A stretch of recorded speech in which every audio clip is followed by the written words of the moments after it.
मधुबन के बाबा,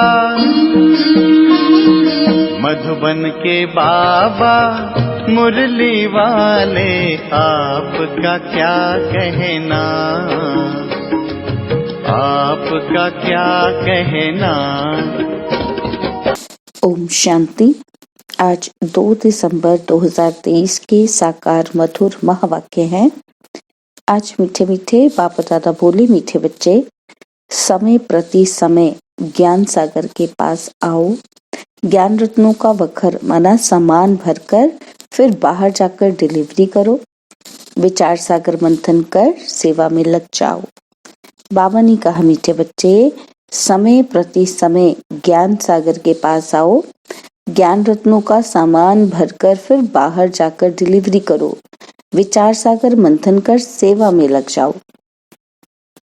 बाबा ने आज प्रश्न पूछा कि सबसे अच्छा पुरुषार्थ कौन सा है, बाप को कौन से बच्चे प्यारे लगते हैं। और उत्तर में बाबा समझाते, किसी का भी जीवन बनाना ये बहुत अच्छा पुरुषार्थ है। बच्चों को इसी पुरुषार्थ में लग जाना चाहिए। कभी अगर कोई भूल हो जाती है तो उसके बदले में खूब सर्विस करो, नहीं तो वह भूल दिल को खाती रहेगी। बाप को ज्ञानी और योगी बच्चे ही बहुत प्यारे लगते हैं। मुरली का गीत है, जो पिया के साथ है ज्ञान रत्नों की बरसात है। ओम शांति। बच्चे समझ सकते हैं कि सम्मुख मुरली सुनना व टेप में सुनना व कागज पर पढ़ने में फर्क है। गीत में भी कहते हैं, जो पिया के साथ है ज्ञान रत्नों की बरसात है। बरसात तो सबके लिए है, परंतु साथ में रहने से बाप के एक्सप्रेशंस को समझने, भिन्न भिन्न डायरेक्शंस को जानने का बहुत फायदा होता है। परंतु ऐसे भी नहीं किसी को बैठ जाना है ना, तो सामान भरा और जाकर सर्विस की, फिर आया वखर भरने माना सामान भरने। मनुष्य सामान खरीद करने जाते हैं बेचने के लिए, बेचकर फिर सामान लेने आते हैं। यह भी ज्ञान रत्नों का वखर है। वखर लेने वाले तो आएंगे ना। कोई डिलीवरी नहीं करते हैं, पुराने वखर पर ही रहते हैं, नया लेने नहीं चाहते हैं, ऐसे भी बेसमझ हैं। मनुष्य तीर्थों पर जाते हैं, तीर्थ तो नहीं आएंगे ना, क्योंकि वह तो जड़ चित्र हैं। इन बातों को बच्चे ही जानते हैं। मनुष्य तो कुछ भी नहीं जानते। बहुत बड़े बड़े गुरु लोग श्री श्री महामंडलेश्वर आदि जिज्ञासुओं को तीर्थों पर ले जाते हैं। त्रिवेणी पर कितने जाते हैं। नदी पर जाकर दान करने को पुण्य समझते हैं। यहाँ भक्ति की तो बात ही नहीं। यहाँ तो बाप के पास आना है तो बच्चों को समझकर फिर समझाना है। प्रदर्शनी में भी मनुष्यों को समझाना है। यह जो 84 जन्मों का चक्र लगाते हैं, यह तो बच्चे जानते हैं, सब नहीं लगाते हैं। इसमें समझाने की बड़ी युक्ति चाहिए। इस चक्र में ही मनुष्य मूझते हैं। झाड़ का तो किसी को पता ही नहीं है। शास्त्रों में भी चक्र दिखाते हैं, कल्प की आयु चक्र से निकालते हैं। चक्र में ही रोला है। हम तो पूरा चक्र लगाते हैं, 84 जन्म लेते हैं। बाकी इस्लामी, बौद्धि आदि वह तो बाद में आते हैं। हम कैसे उस चक्र से सतो रजो तमो में पास करते हैं, वह गोले में दिखाया हुआ है। बाकी और जो आते हैं इस्लामी, बौद्धि आदि, उनका कैसे दिखाएं कि वह भी तो सतो रजो तमो में आते हैं। हम अपना विराट रूप भी दिखाते हैं। सतयुग से लेकर कलयुग तक पूरा राउंड ले आते हैं। चोटी है ब्राह्मणों की, फिर मुख को सतयुग में, बाहों को त्रेता में, पेट को द्वापर में और टांगों को लास्ट में खड़ा करें। अपना तो विराट रूप दिखाएं। बाकी अन्य धर्म वालों का कैसे दिखाएं, उसे भी शुरू करें तो पहले सतो प्रधान, फिर सतो रजोतमो। तो इससे सिद्ध हो जाएगा कि कभी भी कोई निर्वाण में नहीं गया है। उनको तो इस चक्र में आना ही है। हरेक को सतो रजो तमो में आना ही है। इब्राहिम, बुद्ध, क्राइस्ट आदि भी तो मनुष्य थे।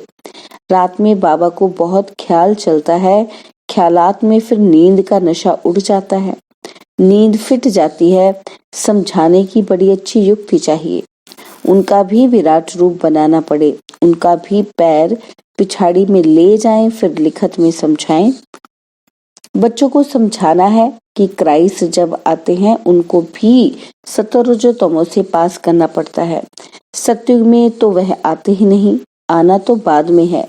कहेंगे क्राइस्ट हेवन में नहीं आएगा, यह तो बना बनाया खेल है।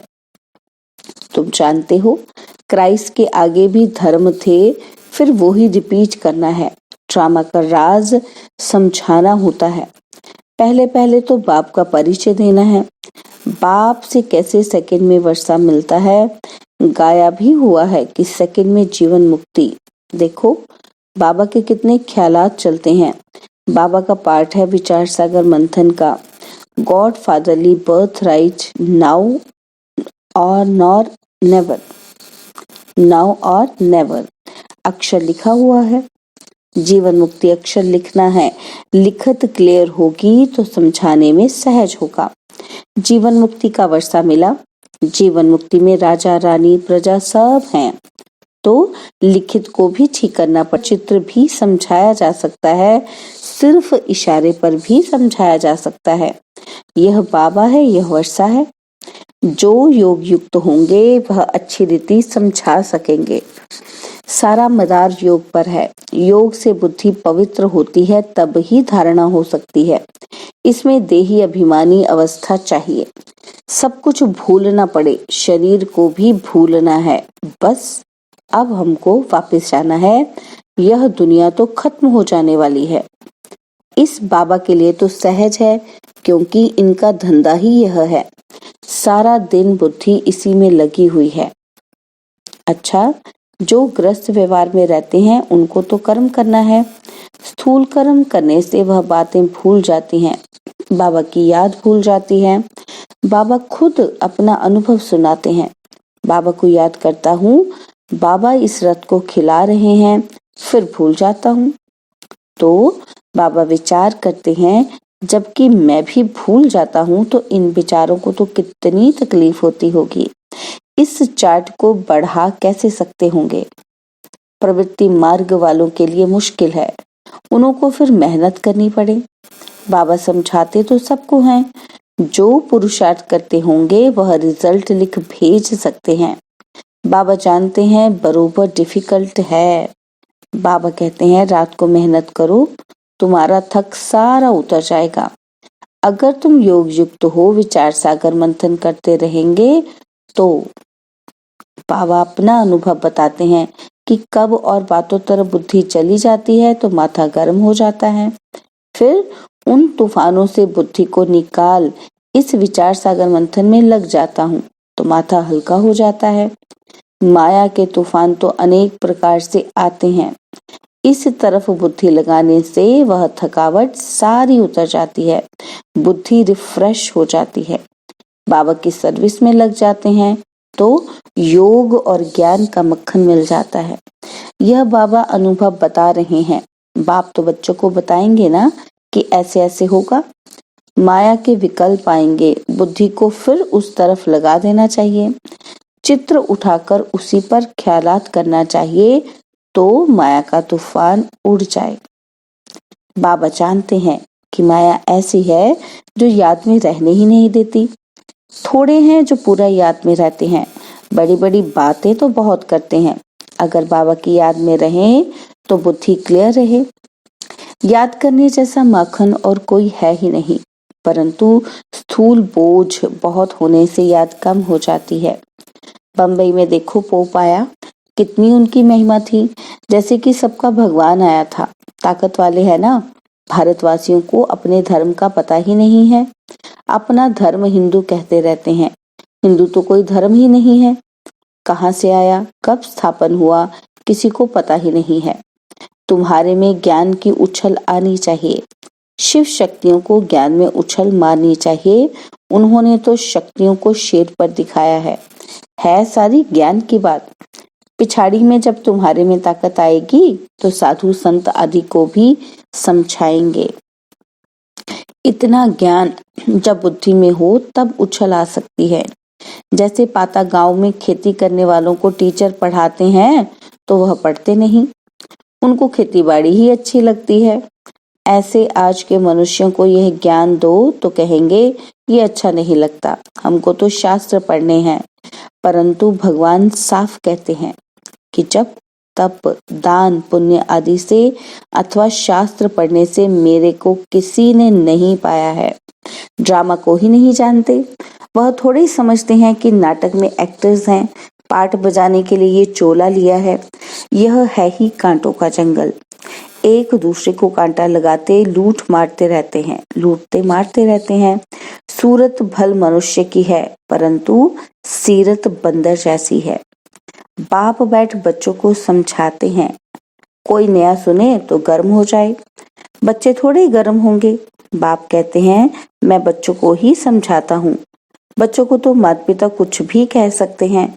बच्चों को बाप चमाट भी मारे तो दूसरा थोड़े कुछ कर सकता है। माता पिता का तो फर्ज है बच्चों को सुधारना, परंतु यहाँ लॉ नहीं है। जैसा कर्म मैं करूंगा मुझे देख और भी करेंगे। तो बाबा ने जो विचार सागर मंथन किया वह लाया। यह पहला नंबर में है। इनको 84 जन्म लेने पड़ते हैं तो और भी जो हेड्स है माना धर्म स्थापक है, वे फिर निर्वाण में कैसे जाएंगे? उनको सतो रजो तमो में जरूर आना है। पहले नंबर में लक्ष्मी नारायण है जो विश्व के मालिक हैं, उन्हों को भी 84 जन्म लेने पड़ते हैं। मनुष्य सृष्टि में जो हाईएस्ट न्यू मैन है उनके साथ न्यू विमेन भी चाहिए, नहीं तो विमेन बिगर पैदाइश कैसे होगी? सतयुग में न्यू मैन है यह लक्ष्मी नारायण, ओल्ड से ही न्यू होते हैं, यह तो ऑलराउंड पार्ट वाले हैं। बाकी भी सब सतों से तमों में आते हैं, ओल्ड बनते हैं फिर ओल्ड से न्यू हो जाते हैं। जैसे क्राइस्ट पहले न्यू आया फिर ओल्ड बनकर गया, फिर न्यू होकर आएगा अपने टाइम पर। यह बात बड़ी समझने की है। इसमें योग अच्छा चाहिए, पूरा सरेंडर भी चाहिए, तब ही वर्षे का हकदार बन सके। सरेंडर होगा तो फिर बाबा डायरेक्शन भी दे सकेंगे कि ऐसे ऐसे करो। कोई सरेंडर है फिर कहता है कि व्यवहार में भी रहो तो बुद्धि का मालूम पड़े। व्यवहार में रहते हुए ज्ञान उठाओ, पास होकर दिखाओ। ग्रस्त में नहीं जाना, ब्रह्मचारी होकर रहना तो अच्छा है। बाबा हर एक का हिसाब भी पूछते हैं। मम्मा बाबा की पालना ली है तो फिर कर्ज भी उतारना है तो बल मिलेगा, नहीं तो बाप भी कहेगा कि हमने इतनी मेहनत की, पालना की और हमको छोड़ दिया। हर एक की रग देखनी पड़ती है, फिर डायरेक्शंस दिए जाते हैं। समझो इनसे भूल हो जाती है तो बाप उसको अभूल कराए ठीक कर देते हैं। यह भी कदम कदम श्रीमत पर चलते रहते हैं। कब नुकसान हो जाता है तो समझते हैं ड्रामा में था, आगे फिर ऐसी बात होनी नहीं चाहिए। भूल तो अपने दिल को खाती है, भूल की है तो उसकी एवज में फिर बहुत सर्विस में लगना चाहिए, पुरुषार्थ बहुत करना चाहिए। कोई का जीवन बनाना ये है पुरुषार्थ। बाबा कहते हैं मुझे योगी और ज्ञानी सबसे प्यारा है। योग में रहकर भोजन बनाए खिलाए तो बहुत उन्नति हो सकती है। यह शिव बाबा का भंडारा है, तो शिव बाबा के बच्चे जरूर ऐसे योग युक्त होंगे। धीरे धीरे अवस्था ऊंच होती है, टाइम जरूर लगता है। हर एक का कर्म बंधन अपना अपना है। कन्याओं पर कोई बोझ नहीं, हाँ बच्चों पर है। बड़े बच्चे हो गए हैं तो अपने माता पिता को बोझ पड़ता है। बाप ने इतना समझाया, इतना समय पालना की है तो उन्हों की पालना करनी पड़े। हिसाब चुकतू करना है तो उनकी भी दिल खुश होगी। सपूत बच्चे जो होते हैं वह मुसाफरी से लौटने पर सब कुछ बाप के आगे रखते हैं। कर्जा उतारना है ना, बहुत समझने की बातें हैं। ऊंच पद पाने वाले ही शेर मुआफिक उछलते रहेंगे। अच्छा, मीठे मीठे से किलदे बच्चों प्रति माता पिता बाप दादा का याद प्यार और गुड मॉर्निंग। रूहानी बाप की रूहानी बच्चों को नमस्ते। हम रूहानी बच्चों की रूहानी बाप दादाजी को दिलवा चांद सिकवा प्रेम से नमस्ते। ओम शांति। प्यारे बाबा, मीठे बाबा, मेरे बाबा, शुक्रिया बाबा, शुक्रिया बाबा, शुक्रिया। धारणा के लिए मुख्य सार है। पहला पॉइंट है, योग में रहकर भोजन बनाना है, योग में ही रहकर भोजन खाना और खिलाना है। बाबा ने कहा योग में रहकर भोजन बनाना है, योग में ही रहकर भोजन खाना और खिलाना है। और सेकंड पॉइंट है कि बाबा ने जो समझाया है उस पर अच्छी रीति विचार सागर मंथन कर योग युक्त हो औरों को भी समझाना है। बाबा ने जो समझाया है उस पर अच्छी रीति विचार सागर मंथन कर योग युक्त हो औरों को भी समझाना है। बाबा ने आज वरदान दिया, स्व परिवर्तन और विश्व परिवर्तन की जिम्मेवारी के ताजधारी सो विश्व राज्य के ताजधारी भव। स्व परिवर्तन और विश्व परिवर्तन की जिम्मेवारी के ताजधारी सो विश्व राज्य के ताजधारी भव।